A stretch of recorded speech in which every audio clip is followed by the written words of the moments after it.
ਹੋਂਠ ਸੁਰਖ ਯਾਕੂਤ ਜਿਉਂ ਲਾਲ ਚਮਕਣ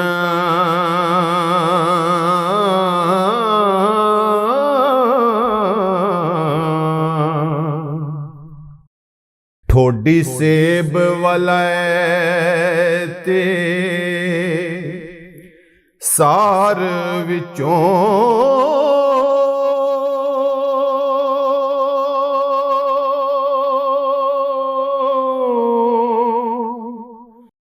ਦੰਦ ਚੰਬੇ ਦੀ ਲੜੀ ਕੇ ਹੰਸ ਮੋਤੀ ਹੋ